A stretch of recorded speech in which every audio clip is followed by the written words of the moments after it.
Gaza को नर्क बना देगा इजराइल। गाजा पर कब्जे का भीषण एक्शन शुरू। इजराइल गाजा वासियों के 62,000 शवों के ढेर पर सवार है और अब पूरे गाजा पर कब्जा करने की कार्रवाई शुरू कर चुका है। गाजा के स्वास्थ्य मंत्रालय के अनुसार इजरायली अभियान शुरू होने के बाद से अब तक गाजा में कम से कम 62,192 लोग मारे जा चुके हैं।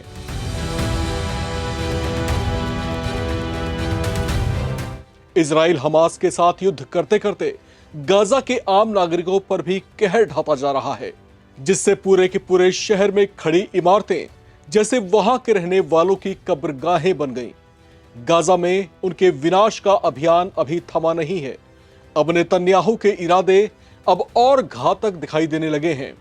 इजराइल के रक्षा मंत्री इजराइल काट्स ने कहा है कि अगर हमास ने हथियार छोड़ने और सभी बंधकों को छोड़ने की शर्तें नहीं मानी तो गाजा शहर को तबाह और बर्बाद कर दिया जाएगा।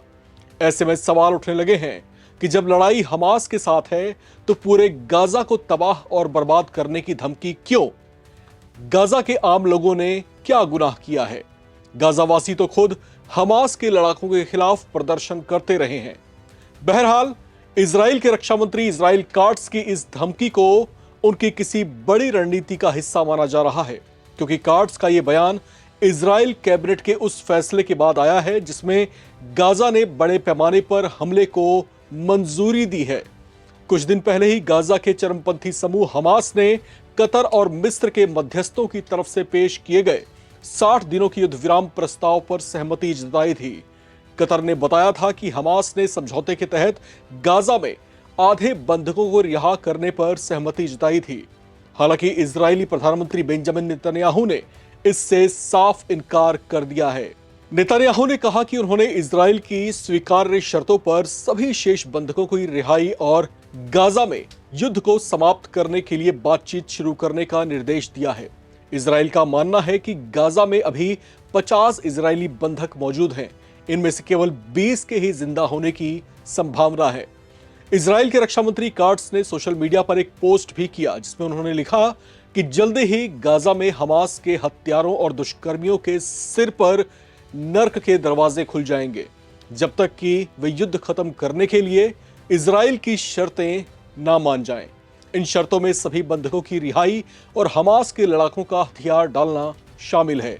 उन्होंने आगे कहा कि अगर वे नहीं मानते तो हमास की राजधानी गाजा, राफा और बेत हनून जैसा बन जाएगा।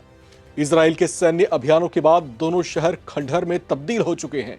इस बीच आईडीएफ ने कहा है कि उसने गाजा सिटी पर कब्जे के लिए अपना पहला कदम शुरू कर दिया है।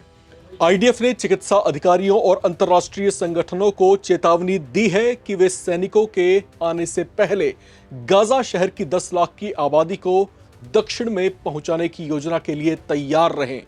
ऐसी संभावना जताई जा रही है कि इजराइल पूरे गाजा पर कब्जे की कोशिशें तेज करने जा रहा है।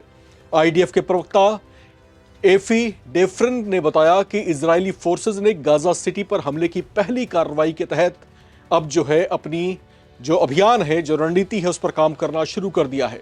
इजराइल की सुरक्षा कैबिनेट ने कुछ दिन पहले ही गाजा पर अभियान तेज करने की योजना को हरी झंडी दिखाई थी, जिसके बाद कहा जाने लगा है कि जल्दी ही गाजा का अस्तित्व अपनी मौजूदा पहचान को खो देगा।